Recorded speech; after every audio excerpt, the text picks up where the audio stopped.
감사합니다. 오늘 말씀의 제목처럼 주님의 말씀을 듣고 주님을 보고 주님의 길을 걷는 저 여러분들의 삶이 되시기를 소망합니다. 우리가 타임머신을 타고 과거의 어느 한 시점으로 돌아간다면 언제로 가고 싶으세요? 각자가 가고 싶은 시점과 그 이유는 다 다릅니다. 그러나 공통점을 꼽는다면 특별한 순간이거나 행복하고 즐거웠던 때 아닐까요?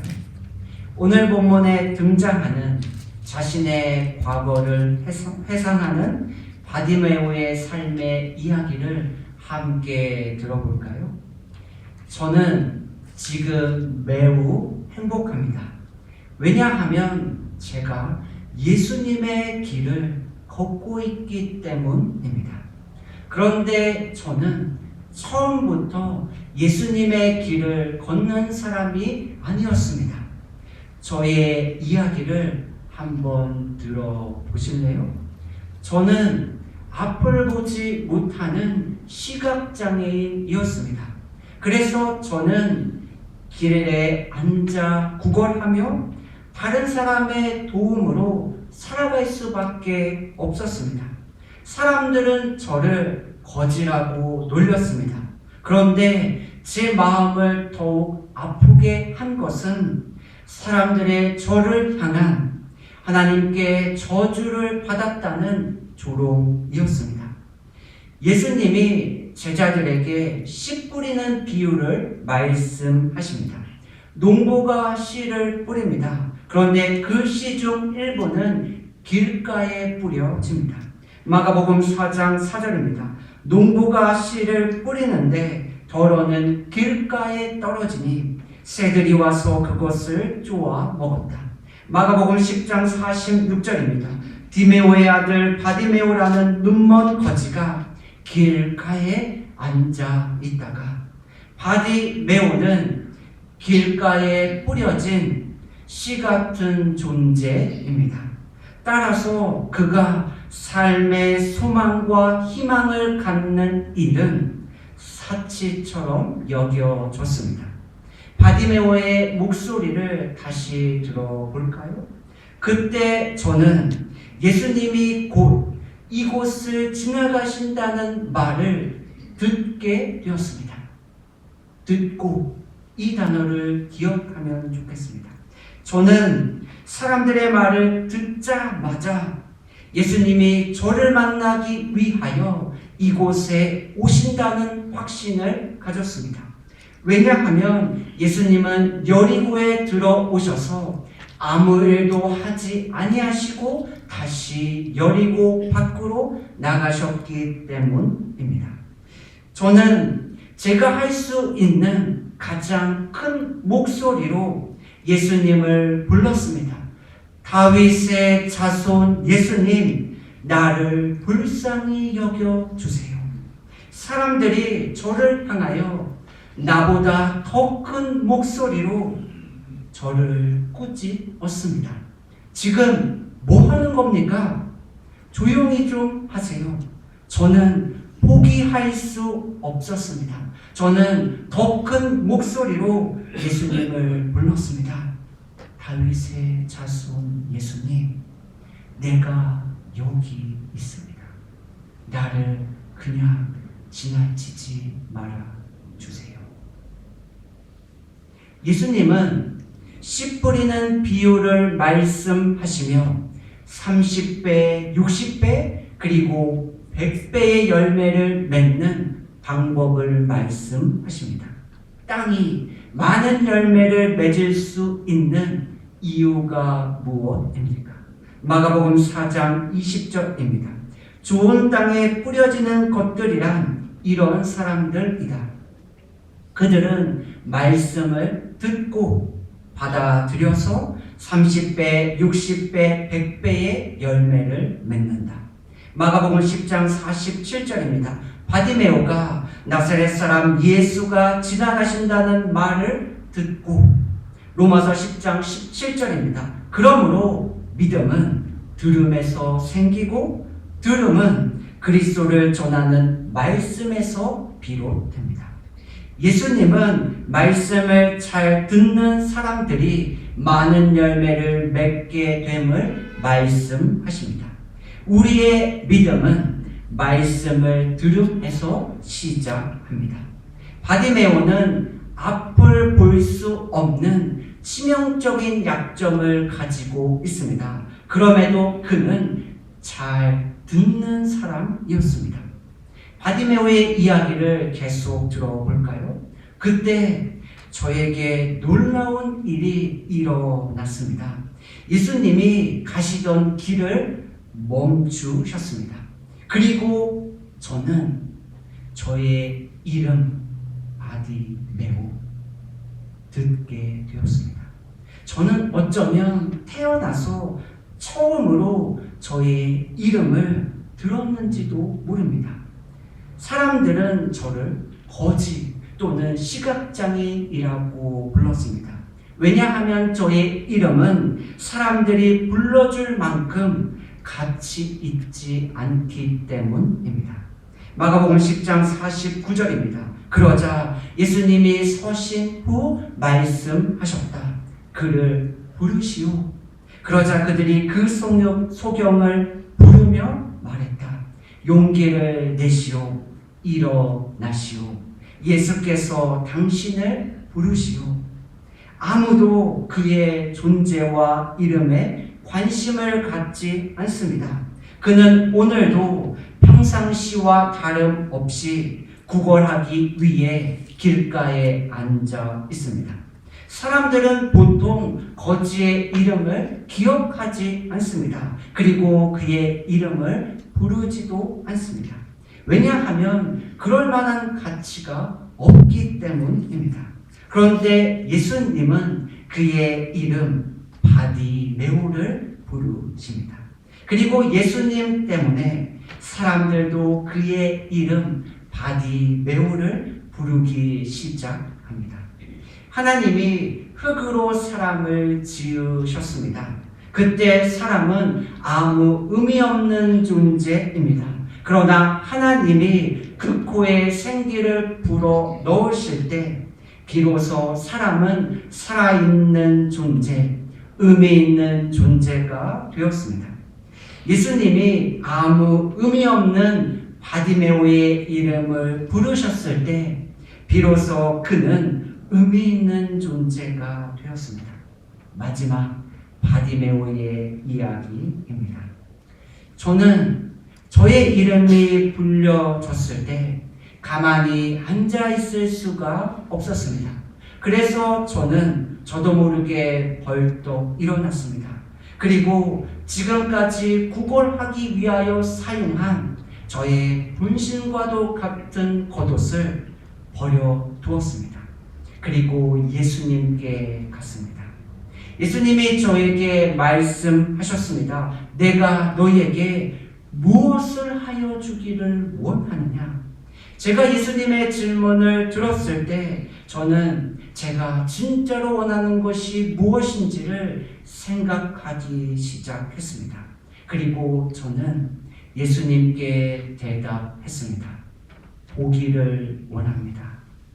예수님은 저의 대답을 들으시고 저의 행동을 믿음이라고 말씀하십니다. 그리고 저는 보게 되었습니다. 사람들이 앞을 보게 된 저를 보며 신기하게 생각했습니다. 그리고 그들은 제가 이제 자신이 원하는 삶을 향하여 떠날 것이라고 생각했습니다. 왜냐하면 제가 드디어 앞을 보게 되었기 때문입니다. 그러나 제가 보기 원한 이유는 따로 있습니다. 저는 저의 이름을 부르신 제 앞에 있는 예수님을 보기를 원했습니다. 그래서 앞을 보게 된 저는 그 주님을 따라 걷기 시작했습니다. 이것이 제가 주님의 길을 걷게 된 저의 삶의 이야기입니다. 예수님이 제자들을 부르십니다. 그때 제자들의 공통된 모습이 있습니다. 마가복음 1장 16절입니다. 그들은 곧 그물을 버리고 예수를 따라갔다. 마가복음 1장 20절입니다. 곧바로 그들을 부르셨다. 그들은 아버지 세베대를 일꾼들과 함께 배에 남겨두고 곧 예수를 따라갔다. 마가복음 2장 14절입니다. 예수께서 길을 가시다가 알페오의 아들 레위가 세간에 앉아있는 것을 보시고 말씀하셨다. 나를 따라오너라. 레위는 일어나서 예수를 따라갔다. 마가복음 10장 50절입니다. 여기서 그는 바디메오입니다. 그는 자기의 겉옷을 벗어 던지고 벌떡 일어나서 예수께로 왔다. 베드로와 안드레는 그물을 버렸습니다. 세베대의 아들 야고보와 요한은 아버지와 일꾼들을 배에 남겨두었습니다. 레위는 자신의 직업을 포기했습니다. 바디메오는 겉옷을 벗었습니다. 무엇을 의미하고 있을까요? 제자들은 자신의 정체성을 보여주는 것들을 버리고 예수를 따르는 사람들입니다. 바디메오의 행동은 거지의 정체성을 버리고 예수님의 제자의 새로운 정체성을 갖게 되었음을 보여주고 있습니다. 그뿐만이 아닙니다. 예수님은 이미 세베대의 아들 야고보와 요한에게 바디메오와 동일한 질문을 하셨습니다. 그러나 그들과 바디메오의 질문은 달랐습니다. 마가복음 10장 36절입니다. 예수께서 그들에게 말씀하셨다. 너희는 내가 너희에게 무엇을 하여 주기를 바라느냐? 마가복음 10장 51절입니다. 예수께서 그에게 말씀하셨다. 내가 너희에게 무엇을 하여 주기를 바라느냐? 어느 날 하나님이 제 마음 가운데 이렇게 말씀하셨습니다. 사랑하는 태훈아, 내가 너를 위하여 무엇을 하여 주기를 원하니? 그 하나님의 목소리를 듣고 제가 입가에 미소를 지었습니다. 지금이 기회인데 무엇을 구할까? 머릿속으로 하나하나 생각하기 시작했습니다. 그리고 마음을 정하고 하나님 앞에 제 마음의 소원을 말했습니다. 주님, 주님의 기쁨이 되기 원합니다. 잘했죠? 그런데 시간이 조금 흐른 후에 아쉬운 마음이 생기는 거예요. 이번이 마지막 기회인 것 같은데 이것을 구했어야 하나? 저것을 구했어야 하나? 아쉬운 마음들이 제 마음 가운데 생기기 시작했습니다. 제자들의 동일한 질문에 대한 대답을 들어볼까요? 마가복음 10장 37절입니다. 그들이 그에게 대답하였다. 선생님께서 영광을 받으실 때에 하나는 선생님의 오른쪽에 하나는 선생님의 왼쪽에 앉게 하여 주십시오. 마가복음 10장 51절입니다. 그 눈먼 사람이 예수께 말하였다. 선생님, 내가 다시 볼 수 있게 하여 주십시오. 세베대의 아들 야고보와 요한은 자신들이 앉게 될 자리에 관심이 있었습니다. 그들의 대답은 자신들의 신분 상승과 영광에 초점이 맞춰 있습니다. 그러나 바디메오는 예수님을 보는 일에 관심이 있습니다. 바디메오의 소원은 단순히 시력 회복만을 의미하지 않습니다. 그의 궁극적인 관심은 예수를 보고 걷기 위함입니다. 그리고 예수님이 바디메오를 보게 하신 이유도 그를 예수님의 길을 걷게 하기 위해서입니다. 마가복음 10장 52절입니다. 그가 곧 보게 돼요. 바디메오가 다시 보게 되었습니다. 그리고 그는 자신이 원하는 삶의 자리로 돌아가지 않습니다. 마가복음 10장 52절입니다. 우리 함께 믿음으로 고백해 볼까요? 함께 고백하겠습니다. 그리고 그는 그 길에서 예수를 따랐다. 예수님의 제자는 예수님이 가신 길을 걷는 사람입니다. 바디메오는 처음에 길가에 앉아 있는 사람입니다. 길가는 뿌려진 씨는 새에 의해서 먹힘을 당합니다. 그 씨앗은 사탄에 의해서 빼앗김을 당합니다. 바디메오가 예수님의 이름을 불렀을 때 그의 믿음이 사람들에 의해서 방해를 받습니다. 그러나 그가 더욱 소리질러 예수님의 이름을 불렀을 때 새도 사탄도 사람도 그를 막을 수 없었습니다. 그리고 예수님은 이 사람의 행동을 믿음이라고 말씀하셨습니다. 마가복음에서 한 번 등장하고 사라지는 사람들이 많이 있습니다. 예수님에 의해서 치료받은 사람들도 많이 있습니다. 그러나 유일하게 성경에서 이름이 기록된 사람이 있습니다. 누구입니까? 오늘 본문의 바디메오입니다. 예수님을 향한 신실한 믿음을 갖기 원하십니까? 흔들리지 않고 요동하지 않는 믿음을 소유하기를 소망하십니까? 바디메오가 예수님의 말씀을 주의 깊게 들었을 때 그는 보고 걷게 되었습니다. 6월 셋째 주의 찬양을 나눔으로 말씀을 마무리하고자 합니다. 똑바로 보고 싶어요 주님, 온전한 눈짓으로.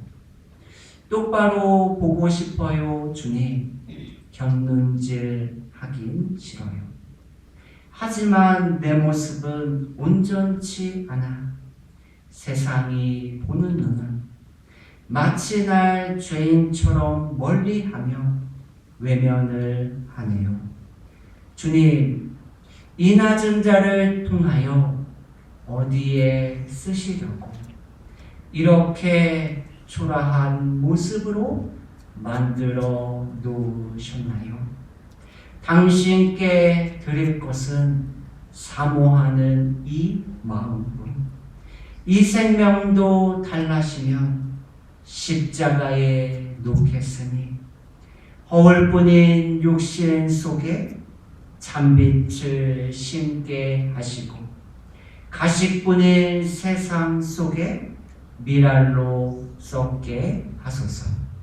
우리 모두 예수님의 말씀을 주의 깊게 듣고 믿음의 눈으로 주님을 보고 주님의 길을 걷는 믿음의 사람들이 되시기를 신실하시고 좋으시고 선하신 예수님의 이름으로 축복합니다. 아멘. 기도하겠습니다.